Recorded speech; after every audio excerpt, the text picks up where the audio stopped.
Hello students, how are you all. I hope आप सभी अच्छे होंगे। आज की क्लास हमारी होगी थर्मोडायनेमिक्स पे। अब इस क्लास में आप ऐसा टॉपिक पढ़ने जा रहे हो आज आप लोगों, जिसको आप लोग पढ़ने के बाद आप लोग को लगेगा कि आज हमने कुछ नया सीखा।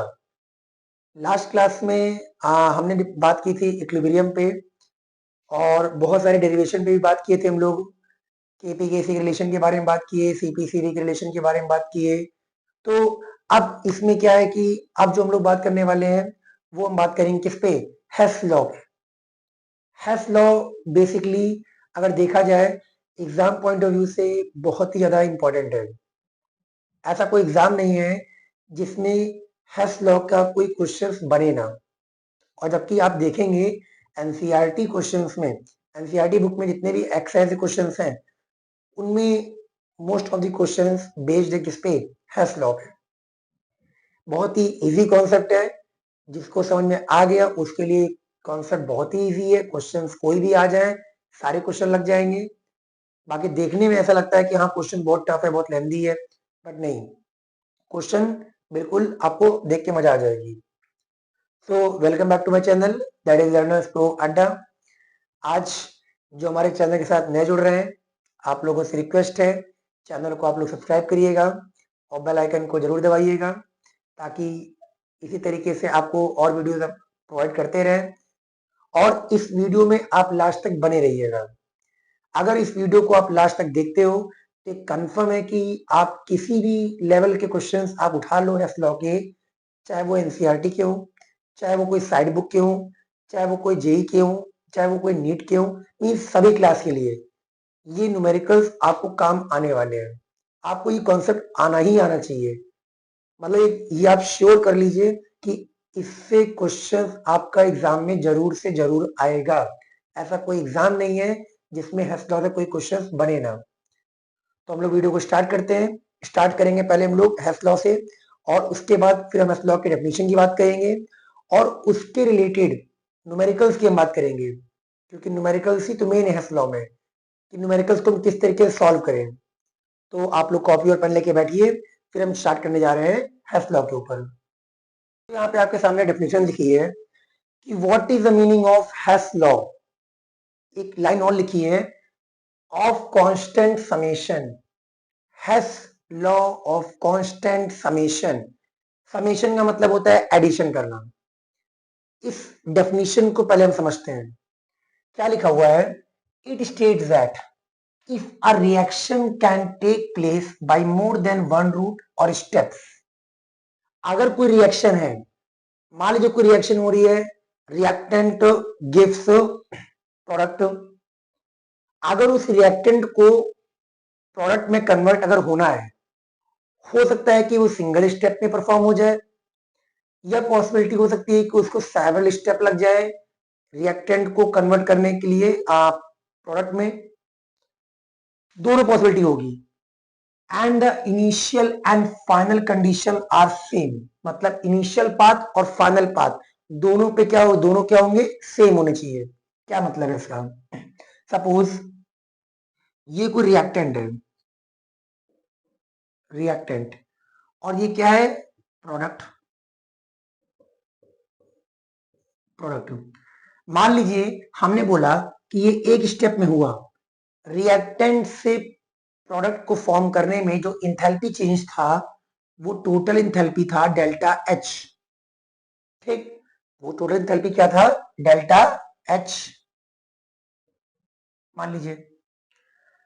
अब ये तो हुआ क्या, एक स्टेप में, कि डेल्टा एच का मतलब क्या है कि इन रिएक्टेंट किस में कन्वर्ट हुआ, डायरेक्टली प्रोडक्ट में। इसमें लाइन लिखी है कि अगर if a reaction can take place by more than one step, अगर रिएक्शन एक से ज्यादा स्टेप परफॉर्म करता है या एक से ज्यादा रूट परफॉर्म करता है, बट ये स्टार्ट यहीं पे होगा और खत्म यहीं पे होगा, उसमें कोई फर्क नहीं आना चाहिए। सपोज हमने बोला ये कोई इंटरमीडिएट है, इंटरमीडिएट, समझिएगा अभी आप लोग को अच्छे से क्लियर होगा। ये मान लीजिए कोई इंटरमीडिएट है, हमने बोला पहले रिएक्टेंट कन्वर्ट हुआ किसमें, इंटरमीडिएट में। रिएक्टेंट पहले कन्वर्ट हुआ इंटरमीडिएट में और उसमें इंथैल्पी चेंज हुआ डेल्टा H1, ठीक। और फिर उसके बाद इंटरमीडिएट किस में कन्वर्ट हुआ, प्रोडक्ट में, तो इंथैल्पी चेंज कितना हुआ, डेल्टा H2। लेकिन स्टार्ट रिएक्टेंट से हुआ और फाइनल क्या था, प्रोडक्ट। तो हम ये कह सकते हैं ना कि डेल्टा जो H था वो क्या इन दोनों के सम के इक्वल होगा, नहीं क्या, दोनों के सम के इक्वल होगा। भाई delta H is equal to delta H1 plus delta H2। हम ये कह सकते हैं कि delta H is equal to delta H1 plus delta H2। ये होता है हेस लॉ का फॉर्मूला। हो सकता है कि इसमें 3 स्टेप लग जाए, हो सकता है इसमें 4 स्टेप लग जाए। तो क्या होगा, delta H is equal to delta H1 plus delta H2 plus delta H3 plus delta H4 and so on. लेकिन जो डेल्टा H होगा वो क्या होगा, टोटल इंथैल्पी चेंज। मतलब क्या लिखा हुआ है, total enthalpy change is same. जो टोटल इंथैल्पी होगा उसमें कोई फर्क नहीं आएगा। हम ये भी कह सकते हैं, मान लीजिए हमने बोला कि कोई रिएक्शन है ए से बी परफॉर्म हो रही है, कोई रिएक्शन ए से बी कन्वर्ट हुई। हमने बोला कि पहले वो रिएक्शन, मान लीजिए ए से हमने बोला, ए से हमको जाना है सी पे, ठीक। ए से हमको कहा जाना है सी पे, तो ए से सी तक जाने की कुछ ना कुछ इंथैल्पी होगी। पहले ए कन्वर्ट हुआ किसमें, बी में, फिर बी किस में कन्वर्ट हुआ, सी में।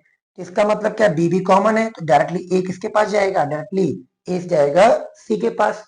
तो इसका मतलब क्या है कि टोटल इंथैल्पी जो होगी वो क्या होगी, सेम होगी।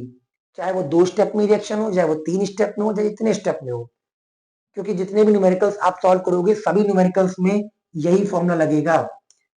जितनी रिएक्शंस होंगी उसके आगे डेल्टा H1 डेल्टा H2, मान लीजिए 4 रिएक्शन डेल्टा H4 तक, मान लीजिए 6 रिएक्शन है डेल्टा H6 तक, 2 रिएक्शन है डेल्टा H2 तक। जितनी भी रिएक्शन होंगी उसके अकॉर्डिंग हम लोग ये फॉर्मूला लगाएंगे। न्यूमेरिकल्स में देखेंगे तो आप लोग को ये टॉपिक बिल्कुल 200% क्लियर होने वाला है। इसको देख के आपको थोड़ा बहुत आइडिया लगा होगा कि हेस लॉ का मतलब है क्या। जो थोड़ी बहुत जो कंफ्यूजन है अभी आपके दिमाग में, हल्की फुल्की 1-2% जो 5%, वो अभी आपको न्यूमेरिकल देख के बिल्कुल क्लियर होने वाला है कि हम किस तरीके से न्यूमेरिकल्स को हम लोग सॉल्व करें। तो पहले आप लोग वीडियो को पॉज करिए और वीडियो को पॉज करने के बाद डेफिनेशन लिखिए, इस फिगर को ड्रॉ करिए, फॉर्मूला लिखिए, फिर हम चलते हैं पहले क्वेश्चन पे। नोट करिए, चलिए देखते हैं। आपके स्क्रीन पे पहला क्वेश्चन लिखा हुआ है। इस क्वेश्चन को पहले हम समझते हैं। पहला क्वेश्चन क्या लिखा है, इंथैल्पी ऑफ कंबशन। कंबशन का मतलब क्या होता है, भाई कंबशन का मतलब होता है कि कोई भी हाइड्रोकार्बन है या कोई भी कार्बन कंटेनिंग कंपाउंड है, उसको आप ऑक्सीजन के साथ रिएक्ट करोगे तो उसका प्रोडक्ट हमेशा क्या होगा, CO2 एंड H2O। अगर केवल कार्बन है तो CO2, केवल हाइड्रोजन है तो H2O, अगर कार्बन और हाइड्रोजन दोनों है तो CO2 प्लस H2। क्या बोल रहा है, enthalpy of combustion of C2H4, C2H6 and H2। मतलब ये 3 अलग अलग कंपाउंड और एक क्या दिया गया है, मॉलिक्यूल। मतलब 3 रिएक्शन पहले बनाते हैं कि हमको गिवन रिएक्शन क्या है। चलिए देखते हैं, ये हमने लाइन खींची। पहली reaction, enthalpy of combustion of C2H4। C2H4 का कंबशन करना है, क्या करेंगे, C2H4 plus O2 give CO2 plus H2। एक मिनट, थोड़ा दूर दूर लिखते हैं तो आपको ज्यादा क्लियर होगा। जैसे मान लीजिए हमने लिखा C2H4 plus O2 give CO2 plus H2। ये लिख लिया हमने C2H4 के लिए। फिर लिखते हैं C2H6 के लिए, C2H6 plus O2 give CO2 plus H2, ठीक। और थर्ड क्या है यहाँ पे, H2 प्लस O2। अब यहाँ पे केवल हाइड्रोजन है तो केवल हमको क्या मिलेगा, वाटर मिलेगा।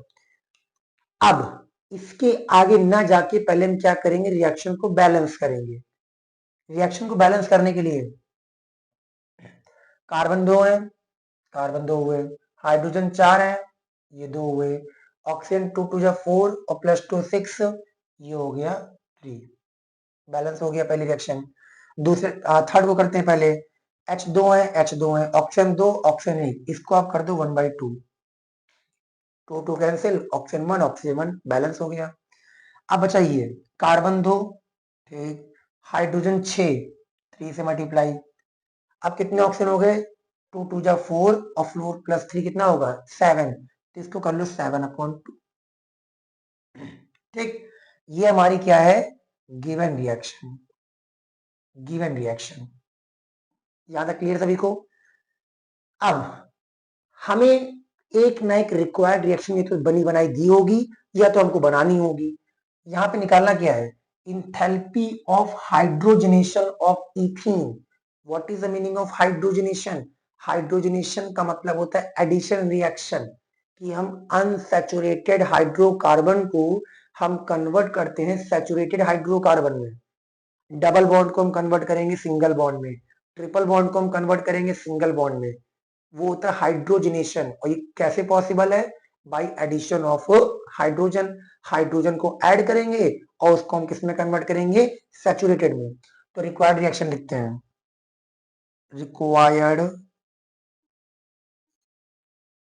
Reaction. What is the formula of ethene, ethene का फॉर्मूला क्या होता है, C2H4, ये लिखा हुआ है C2H4। हाइड्रोजनेशन करना है, क्या ऐड करेंगे H2, और क्या मिलेगा C2H6। ये रिएक्शन पहले से ही बैलेंस है। आप देखिए यहां से समझिएगा आप लोग, क्योंकि यहीं तक तो मेन है। आप सबसे पहला स्टेप होता है कि जो क्वेश्चन दिया गया है उससे हम पहले गिवन रिएक्शन को बना ले जाए। दूसरा स्टेप ये होता है कि हमें जो फाइंड करना है उस रिक्वायर्ड रिएक्शन को हम अलग लिख लें। तो हमने गिवन को यहाँ लिख लिया, रिक्वायर्ड को यहाँ लिख लिया। अब हम देखेंगे हमको रिक्वायर्ड में चाहिए क्या, केवल रिक्वायर्ड को आप देखिएगा, बाकी जो और फर्जी हैं उन पे आप ध्यान मत दीजिएगा, वो ऑटोमेटिक अपने आप कैंसिल हो जाएंगे। हमें चाहिए C2H4 रिएक्टेंट में। अब इन तीनों रिएक्शन में देखो C2H4 कहाँ है, C2H4 ये है, और किधर है, रिएक्टेंट में है। हमें C2H4 चाहिए 1, और ये ऑलरेडी कितना है 1 है, पहले से ही 1 है।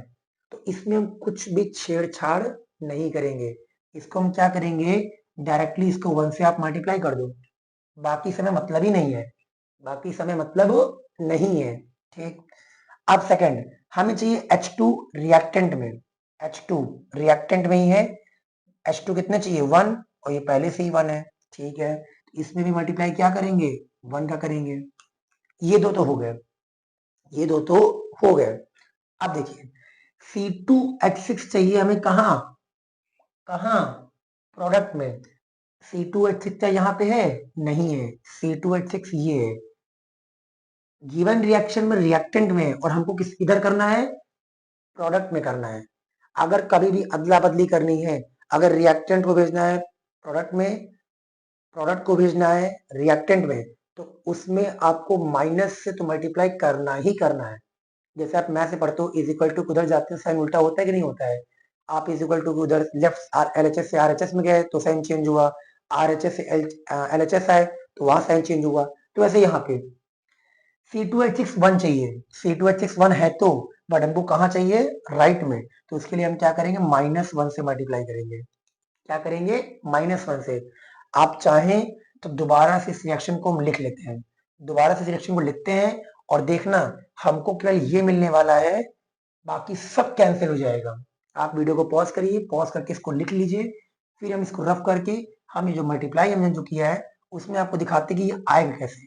वीडियो को पॉज कीजिए जल्दी से, हो गया होगा, पॉज हो गया होगा। चलिए देखते हैं।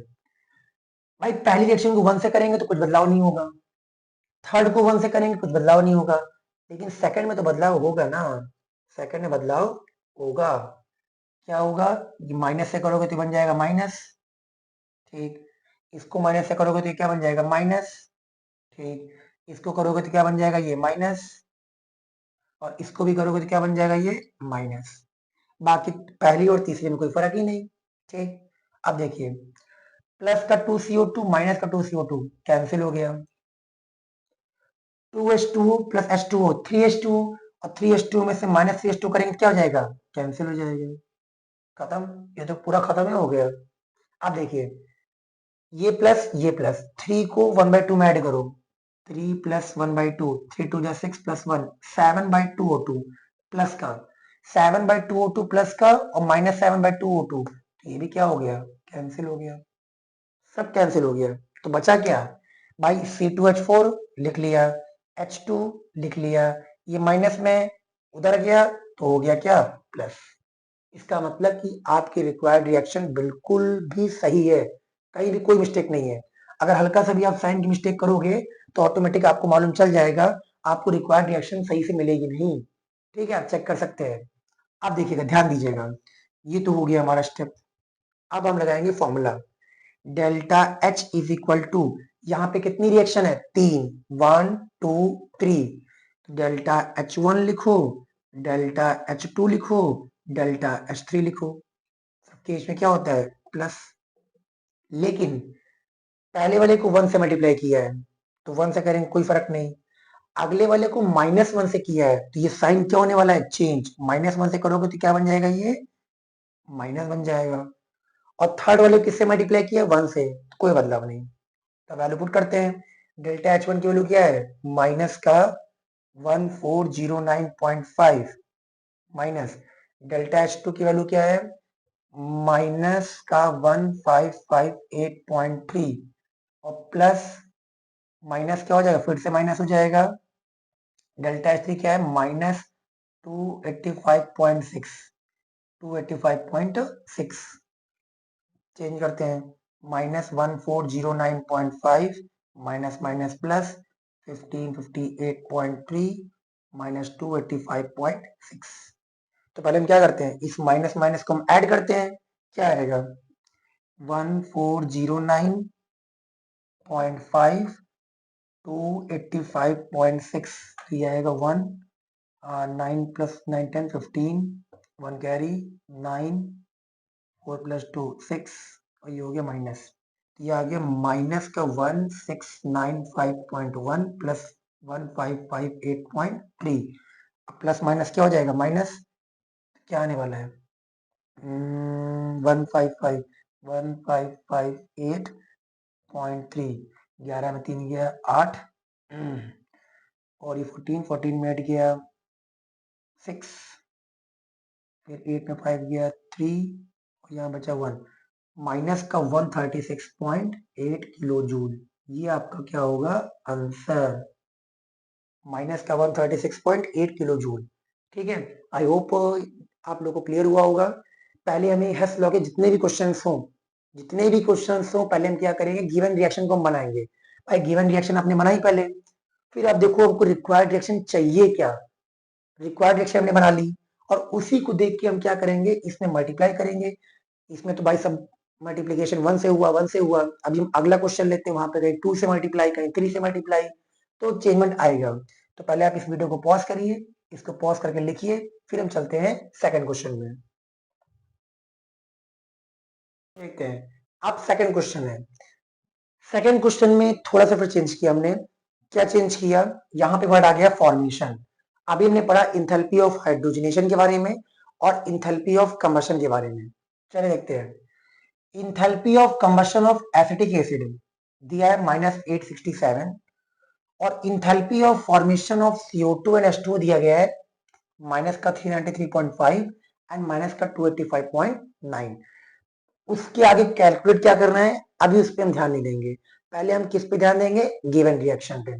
ठीक है, enthalpy of combustion of acetic acid, formula क्या होता है एसिटिक का, CH3COOH। कंबशन है तो क्या ऐड करेंगे, O2, क्या मिलेगा, CO2 और H2।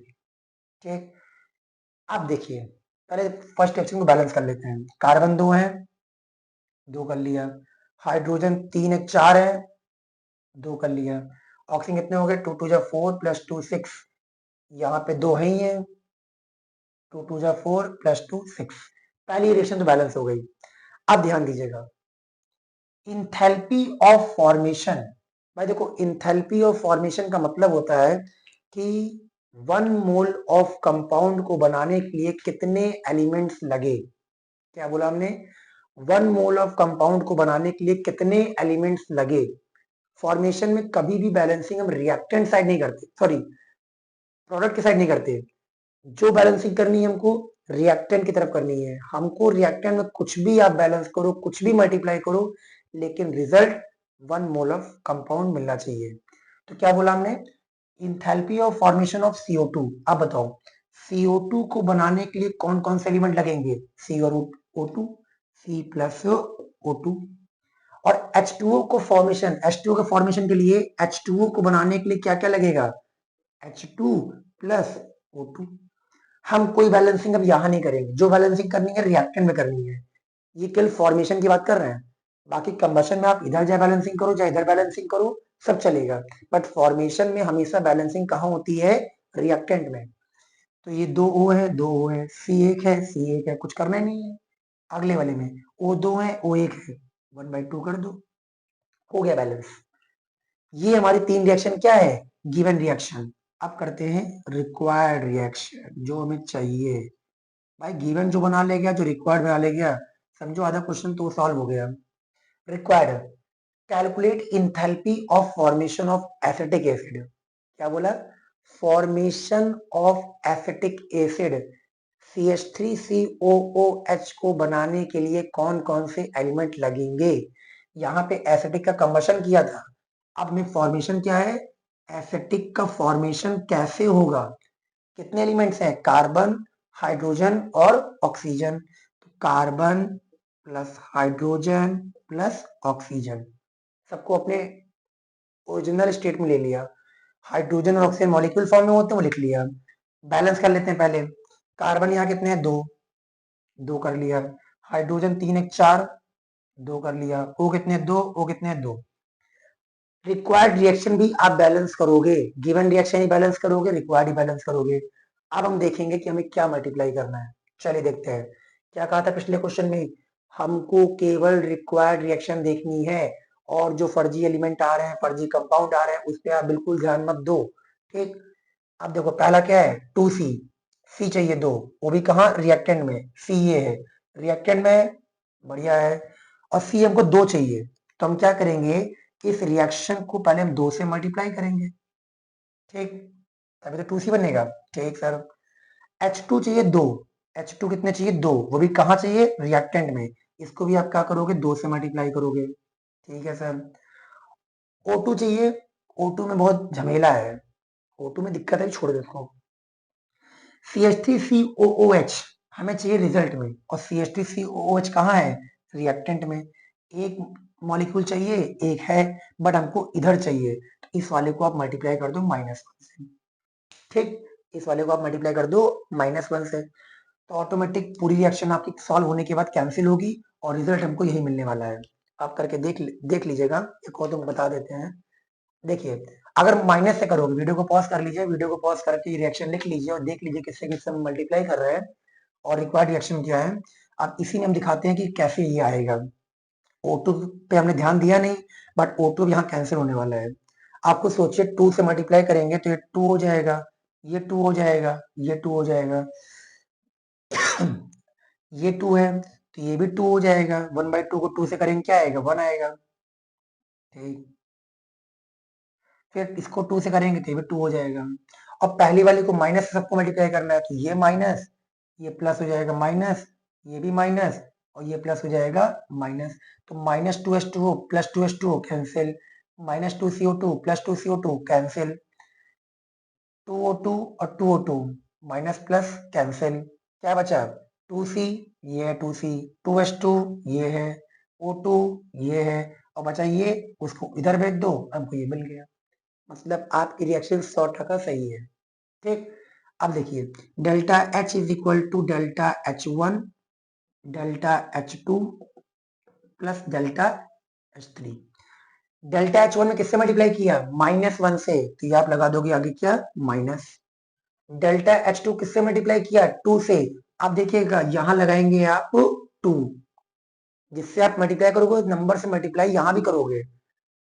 थर्ड इक्वेशन किससे मल्टीप्लाई किया, 2 से, तो यहाँ भी आप क्या लगाओ, 2।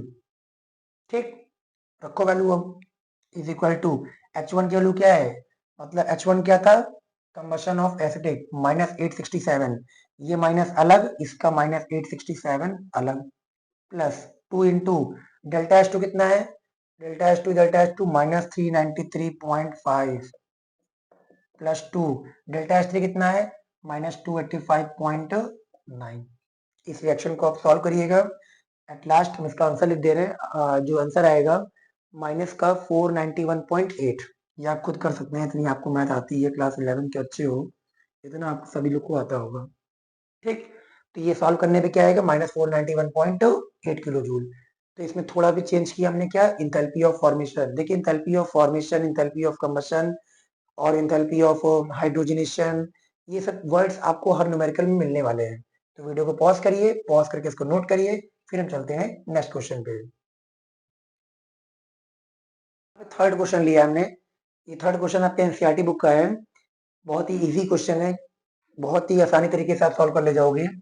यहाँ पे बनी बनाई रिएक्शन दी गई है, बहुत ही किस्मत वाले लोग ऐसे होते हैं जिनको बनी बनाई रिएक्शन मिल जाती है, वरना क्वेश्चन के जो एग्जामिनर होते हैं, मतलब जो पेपर बनते हैं स्कूल वगैरह में, वो क्या करते हैं रिएक्शन बनाने को देते हैं कि आप रिक्वायर्ड भी खुद से बनाओ और जो गिवन है आप वो भी खुद से बनाओ।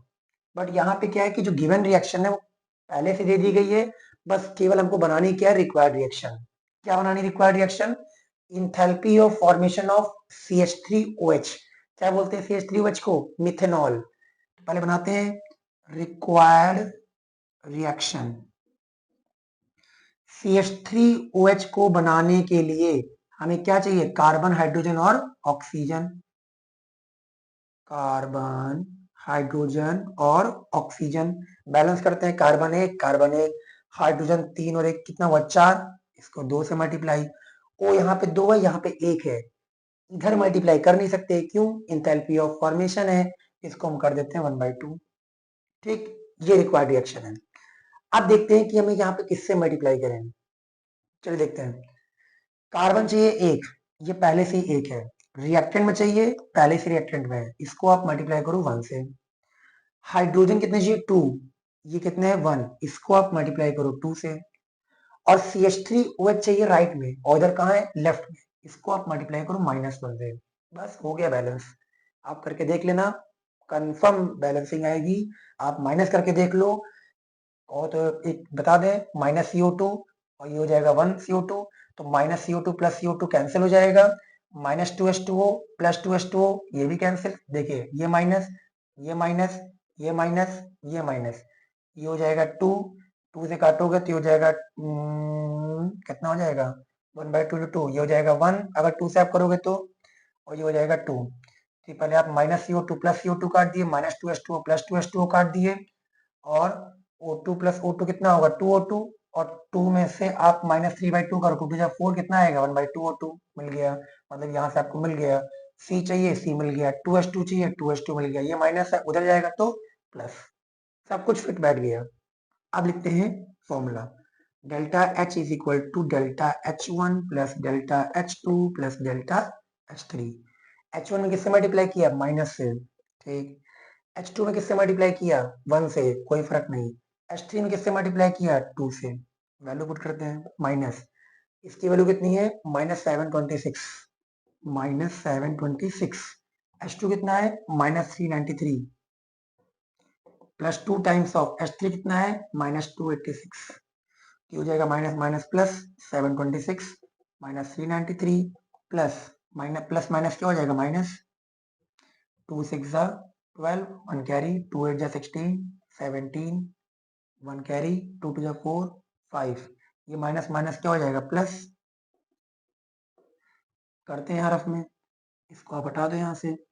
572 में 393 ऐड करो, 572 में 393 ऐड करो, 5 6 3 8 9 965 माइनस का 965, इसको इससे माइनस करो 726, 15 ये 9 आ गया, 5 में 2 गया 3 2, तो ये आ गया -239 किलो जूल। ये आपका क्वेश्चन हो गया, बहुत ही आसान क्वेश्चन था। ये क्वेश्चन आपके एनसीईआरटी बुक में ही है, आप लोग क्वेश्चन मैथ भी कर सकते हैं, क्वेश्चन बुक का ही है, क्योंकि एनसीईआरटी में जो क्वेश्चन दिए गए बहुत ही इजी क्वेश्चन हैं। आपको तो जो उसके पहले में कराया है वो तो अच्छे जो क्वेश्चन हैं, और क्या कहते हैं वो इस तरह के क्वेश्चन आपको मोस्टली कॉम्पिटिटिव लेवल पे क्वेश्चन आपसे ऐसे ही बनेंगे, आपको रिक्वायर्ड रिएक्शन में खुद से बनानी होगी और गिवन रिएक्शन में खुद से बनानी होगी। तो वीडियो को पॉज करिए, इसको लिखिए, फिर हम चलते हैं नेक्स्ट क्वेश्चन पे। अब देखिए क्वेश्चन नंबर 4 है। क्वेश्चन नंबर 4 में क्या बोला गया है कि इंथैल्पी चेंज निकालना है इस पर्टिकुलर रिएक्शन का। ये भी एनसीईआरटी का ही क्वेश्चन है, एनसीईआरटी का ही क्वेश्चन लिया मैंने। इस गिवन रिएक्शन का हमको इंथैल्पी चेंज फाइंड करना है और ये हमको गिवन कंडीशन दी गई है। आपको डायरेक्टली नहीं बोला गया है कि आपको इसकी इंथैल्पी निकालनी है, इसकी इंथैल्पी गिवन रिएक्शन बनानी है। अब हमको इस वर्ड से आइडेंटिफाई करना है कि एक्चुअल में बोल क्या रहा है। डेल्टा वीएपी, वीएपी का मतलब होता है वेपराइजेशन, और वेपराइजेशन का मतलब क्या होता है, लिक्विड कन्वर्ट हुआ किसमें, गैस में। तो क्या होगा, CCl4 लिक्विड कन्वर्ट होगा CCl4 गैस में। ये पहली रिएक्शन हो गई। ठीक, अगला डेल्टा एफ, एफ का मतलब क्या है, फॉर्मेशन। CCl4 को बनाने के लिए क्या क्या लगेगा, C और Cl2। तो C plus Cl2 gave CCl4, balance कर लिया। इसकी स्टेट सॉलिड, इसकी स्टेट गैस, इसकी स्टेट लिक्विड। फिर डेल्टा ए का मतलब क्या होता है, एटमाइजेशन। एटमाइजेशन ये कहता है कि कोई भी मॉलिक्यूल क्यों ना हो, उसको अगर आप कन्वर्ट कर रहे हो तो किस में कन्वर्ट होगा, उसके मॉलिक्यूल किस में कन्वर्ट होंगे, एटम्स में। कार्बन तो पहले से एटम फॉर्म में है, तो carbon solid gives carbon gas. ठीक, और अगला क्या है, Cl2। Cl2 में क्या करना है, Cl2 में हमें करना क्या है कि Cl2 की स्टेट होती है क्या, गैस, और ये भी क्या होगी, गैस। क्या Cl2 सही है, नहीं। एटमाइजेशन ये कहता है कि इसके एटम में चेंज करो तो Cl2 नहीं होगा, यहाँ पे होगा 2Cl। ठीक, अब देखते हैं किससे मल्टीप्लाई करने वाले हैं। CCl4 गैस चाहिए हमको रिएक्टेंट में। भाई 3 CCl4 हैं, इसमें लोग कंफ्यूज हो जाते हैं कि सोचते हैं CCl4 यहाँ पे है तो ठीक है, हमारा काम तो हो गया, हमें कुछ करना ही नहीं है। नहीं, CCl4 हमें चाहिए गैसियस स्टेट में, गैसियस वाला केवल ये है, हमको इसको कन्वर्ट करना है इधर। तो हम इस रिएक्शन को किससे मल्टीप्लाई करेंगे, इससे करेंगे, -1 से। ठीक, फिर अगला हमें C चाहिए राइट में, C चाहिए हमको राइट में, गैसियस वाला। C हमको चाहिए राइट में, गैसियस। ओ सॉरी, ये गैस फॉर्म में ही रहेगा। नहीं नहीं नहीं, ठीक है ठीक है ठीक है, सॉलिड फॉर्म में ही है। सी क्या होगा, सी होगा सॉलिड। देखिए सी हमको चाहिए कहाँ, सी हमको चाहिए राइट में, ये पहले से राइट में है, तो इसको आप क्या रहने दो, क्या रहने दो, क्या रहने दो, 1 से कर दो। ठीक, फिर हमको चाहिए 4Cl, 4Cl, Cl कहाँ है, ये राइट साइड में चाहिए। इसको मल्टीप्लाई करो आप किससे, इसको आप मल्टीप्लाई करो 2 से, इसको 1 से। अब बचा बीच वाला। अब बीच वाले के लिए हम क्या करेंगे, बीच वाले के लिए हम क्या करेंगे, किससे मल्टीप्लाई करें, भाई इन दो CCl4 को माइनस करना, कैंसिल करना पड़ेगा हमें कैसे भी करके। तो इसको आप अगर मल्टीप्लाई कर दें हम -1 से, अगर इसको हम मल्टीप्लाई कर दें -1 से, क्यों भाई, ये माइनस जब इधर आएगा तो बन जाएगा प्लस, और प्लस माइनस क्या हो जाएगा, कैंसिल आउट हो जाएगा। देखते हैं, चेक करते हैं अगर थोड़ी बहुत कंफ्यूजन लग रही। पहले वाले को माइनस से किया, -CCl4 liquid give -CCl4 gas. ठीक, अगले वाले को माइनस से किया तो -C सॉलिड, और प्लस C यहाँ कट जाएगा, फिर minus minus minus 2Cl2 gives -CCl4। ठीक है, फिर ये हो जाएगा माइनस, नहीं होगा, 1 से किया है तो ये हो जाएगा C गिव C सॉलिड से गैस।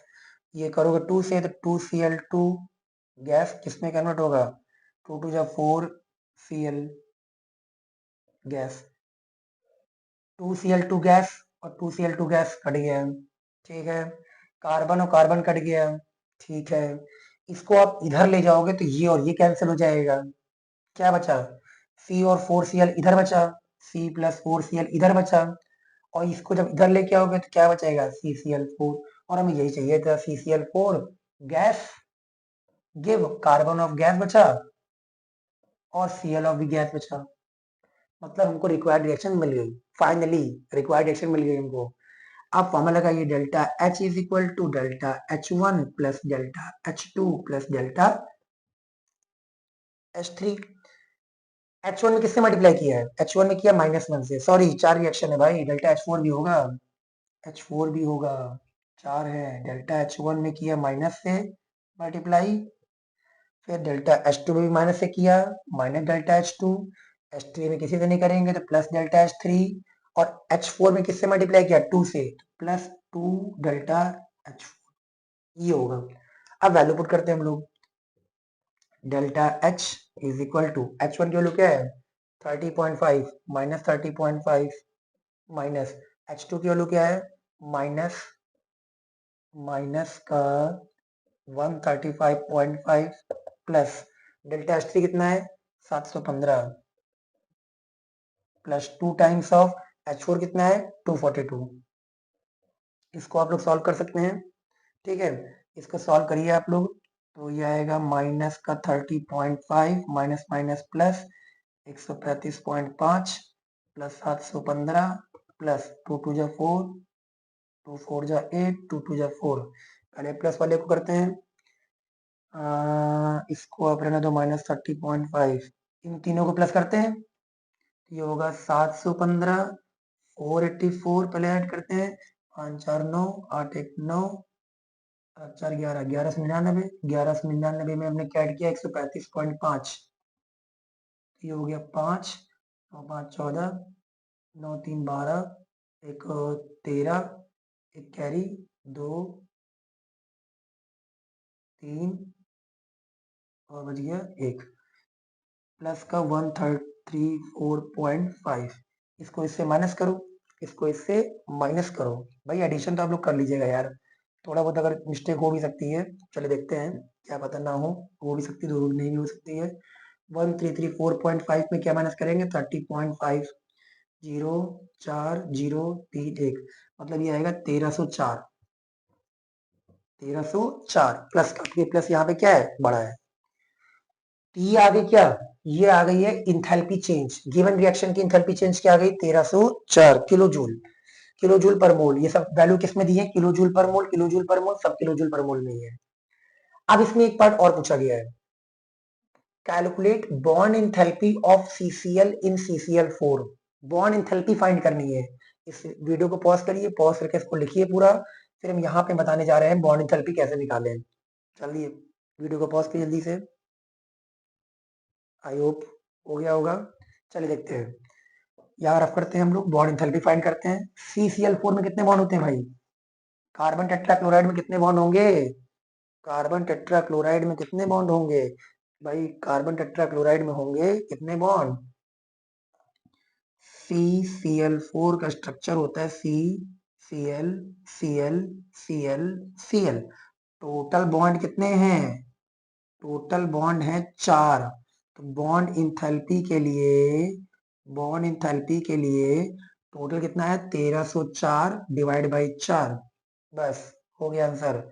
4 से कट किया, 4 3 12, 10 4 2 8, 24 326, आंसर क्या आएगा? 326 किलो जूल। तो आप सभी लोग इस वीडियो को पॉज करिए, पॉज करके इसको आप नोट करिए, तो आप लोग का। तो इस क्वेश्चन में मोस्टली हम लोगों ने किया क्या भाई? बॉन्ड एंथैल्पी निकालनी थी, ये आ जाएगा किलो जूल पर मोल में, ठीक है, और ये भी आ जाएगा किलो जूल पर मोल में। तो हमने इस क्वेश्चन में किया क्या? पहले हमने 4 गिवन रिएक्शन बनाई, फिर देखा कि हमें रिक्वायर्ड रिएक्शन क्या चाहिए थी, उसके अकॉर्डिंग हमने यहाँ सॉल्व किया। 1304 हमारा क्या आया? Total enthalpy change. और बॉन्ड एंथैल्पी निकालनी थी किसमें? CCl4, मतलब कार्बन और क्लोरीन के बीच में कितने बॉन्ड हैं? टोटल बॉन्ड है 1 2 3 4, तो 4 से हम क्या कर देंगे? डिवाइड। बहुत ही अच्छा क्वेश्चन है एनसीईआरटी का, लास्ट के 2 क्वेश्चन बहुत एग्जाम में पूछे जाते हैं, इसीलिए बहुत ध्यान से, बहुत कायदे से इन क्वेश्चन को आप लोग लगाइए।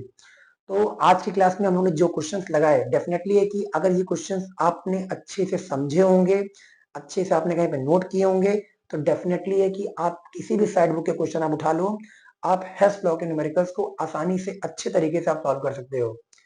तो आज की क्लास हमारी इसी पे ही थी बेसिकली। तो आज यहीं पे हम एंड करते हैं। अगर आप लोग को वीडियो अच्छा लगा हो तो वीडियो को आप लोग लाइक करिएगा, और ज्यादा से ज्यादा अपने दोस्तों को इस वीडियो को शेयर करिएगा, जो भी आपके दोस्त यार हों, बाहर है आस-पास हैं, आस-पड़ोस हैं, क्लासमेट हैं, कलीग्स हैं, जो भी हैं, आप उनको इस वीडियो को शेयर करिएगा। अगर आपको वीडियो अच्छा लगा हो तो। और ज़्यादा से ज़्यादा आप लोग चैनल को सब्सक्राइब करवाइएगा। जो लोग आज हमारे चैनल के साथ नए जुड़े हैं, उनसे रिक्वेस्ट है चैनल को आप लोग सब्सक्राइब करिएगा और बेल आइकन को ज़रूर दबाइएगा। फिर हम जल्द ही नेक्स्ट वीडियो में मिलेंगे आप लोग को कोई अच्छा टॉपिक लेके और बहुत ही इम्पोर्टेंट टॉपिक लेके आएँगे आप लोगों के लिए। तो आज की क्लास यहीं पे हम एंड करते हैं। Thank you.